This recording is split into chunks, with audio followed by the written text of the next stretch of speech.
Hello বন্ধুরা, আমি চলে এলাম ঝুমা পাকশালায়। তোমাদেরকে আজকে একটা রান্না করে দেখাচ্ছি। দেখো, এই যে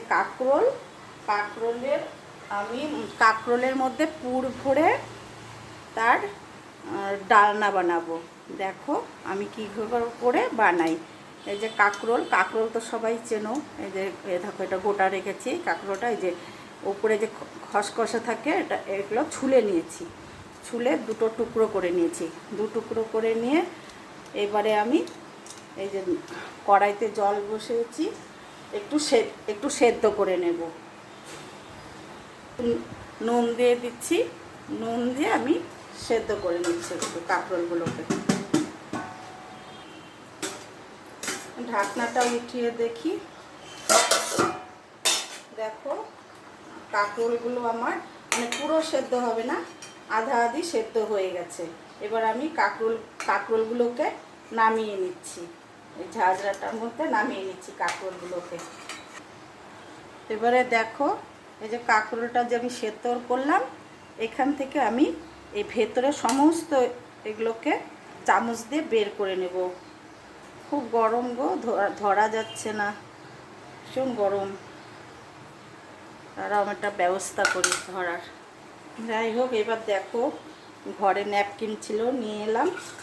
এবার আমি এই যে ভেতর থেকে সব এগুলো, কাঁকরোলের ভেতরে এগুলো সমস্ত আমি বের করে নিচ্ছি।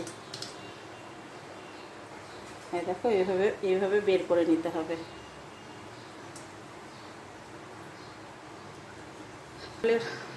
থেকে সমস্ত ভেতরে যে ছিল বিচিগুলো সমস্ত বের করা হয়ে গেছে। এইভাবে আমি সমস্ত বের করে নিয়েছি।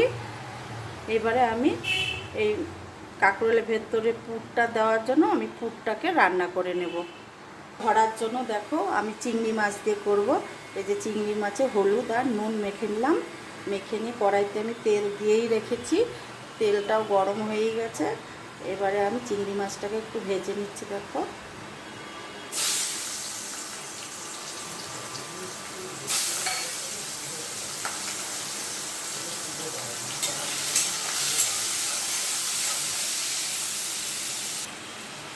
চিংড়ি মাছগুলো আমার ভাজা হয়ে গেছে, আমি নামিয়ে দিচ্ছি।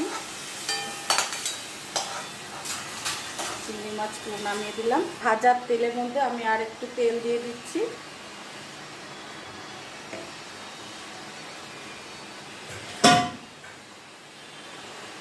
এবারে আমি তোমার টমেটো কুচি দিয়ে দিচ্ছি তেলের মধ্যে।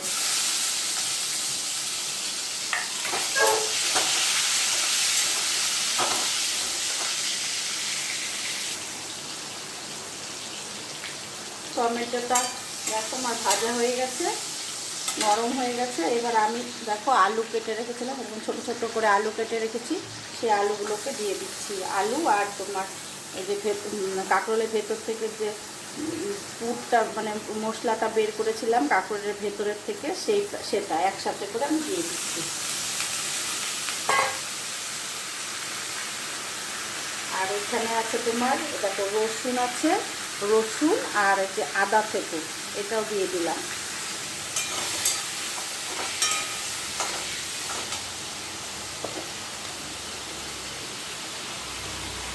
একটু হলুদ দিয়ে দিচ্ছি। হ্যাঁ, হলুদ দিয়ে দিলাম, অল্প হলুদ দিয়ে দিলাম। আর তোমার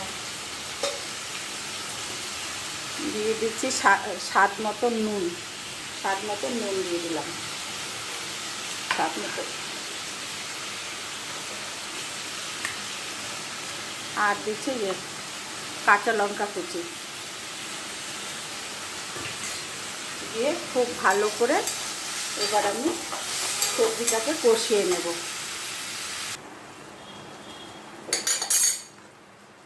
আমার সবজিগুলো না কষানো হয়ে গেছে। এবারে আমি দেখো চিংড়ি মাছগুলো দিয়ে দিচ্ছি।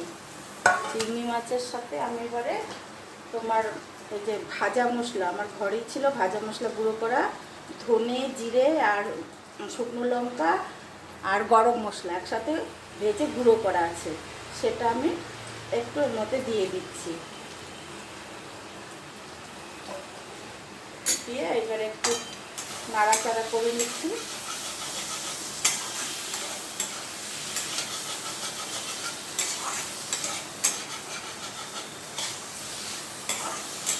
গেছে। এবারে আমি একটু জল দিয়ে সেদ্ধ হবার জন্য একটু জল দিয়ে দিচ্ছি। সবজিগুলো একটু সেদ্ধ হবে,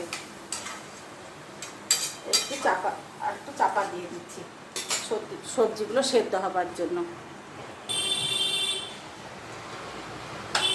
আমার গ্রেভিটা তৈরি হয়ে গেছে, আমি নামিয়ে দিচ্ছি গ্রেভিটাকে। দেখো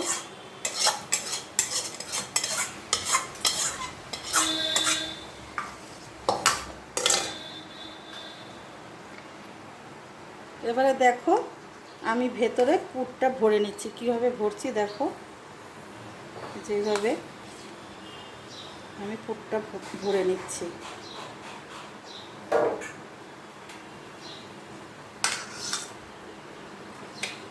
তারপরে যে চাল গুলিয়ে রেখেছিলাম, চালের গুঁড়ো, সেটা দিয়ে এইভাবে আটকে দিচ্ছি।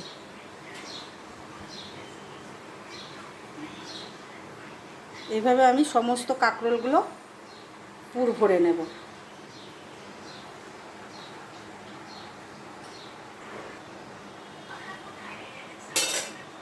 কড়াইতে আমি তেল দিয়ে রেখেছিলাম, গরম হয়ে গেছে দেখো। এবারে আমি এগুলোকে ভেজে নেব। আর গ্যাসের ফ্লেমটা কিন্তু একদম কম করে দিতে হবে, কম করে আমি ভাজছি। আর সবগুলো আমার ভরা হয়নি, আমি ভাজবো আর ভরবো এগুলোর মধ্যে পুর।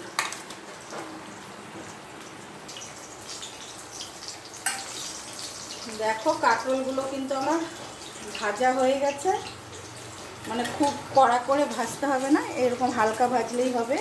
এবার হালকা হালকা করে ভেজে নিলে হবে। আমি নামিয়ে দিচ্ছি। আর এইভাবে আমি সমস্ত কাঁকরোলগুলোকে ভেজে নেব।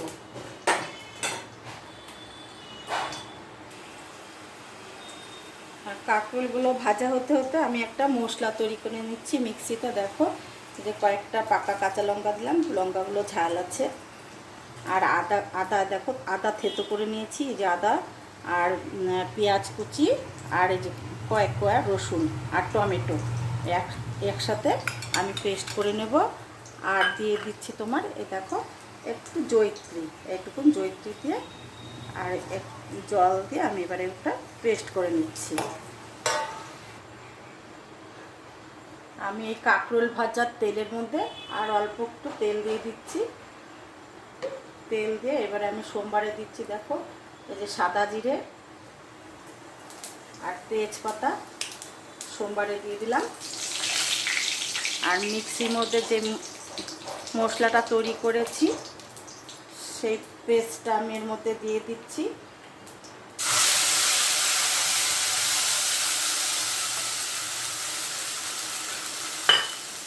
আর তোমার দিয়ে দিচ্ছি দেখো বড় চামচের 1 চামচ সাদা জিরের গুঁড়ো।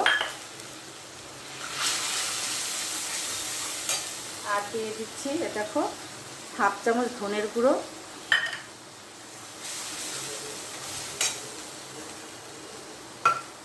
আর দিয়ে দিচ্ছি তোমার এই ছোটো চামচের 1 চামচ কাশ্মীরি লাল লঙ্কার গুঁড়ো। আর তোমার দেব হলো 1 চামচ হলুদ গুঁড়ো। আর দেব তোমার দিচ্ছি তোমার স্বাদ মতন নুন। এবারে আমি একটু জল দিয়ে মশলাটাকে কষিয়ে নেব। দেখো মশলাটা আমার প্রায় কষানো হয়ে গেছে। এবারে আমি যে 4 মগজ বেটে রেখেছি সেই 4 মগজ বাটাটা দিয়ে দিচ্ছি। 4 মগজ বাটাটা একটু পরে দিতে হয়, নয়তো লেগে যায়, কষানো যায় না মশলা। এই রান্নাটা কিন্তু অনেক পুরনো দিনের রান্না, মায়ের হাতে ছোটোবেলায় অনেক খেয়েছি। যাই হোক আমি আজকে তোমাদেরকে রান্নাটা করে দেখাচ্ছি। একটু রান্নাটা একটু বড় হবে, ভিডিওটা একটু বড় হবে, তোমরা সময় করে দেখো। ভালো লাগলে আমাকে লাইক কমেন্ট করো।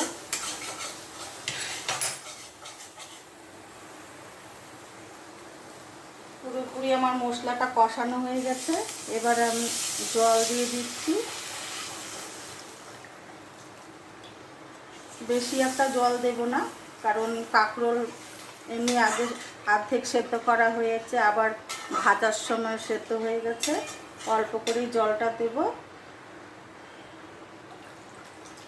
আর একটু জল দিয়ে দিচ্ছি।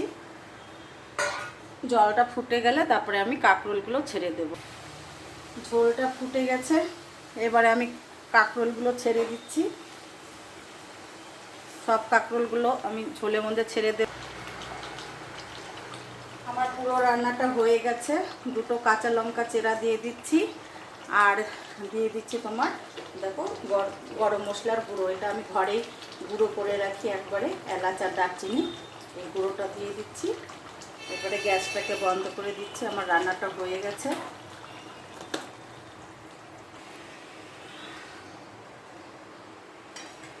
দেখো আমি থালে ঢেলে দিচ্ছি। খেতে কিন্তু ভীষণ দুর্দান্ত স্বাদ হয়। এই দেখো,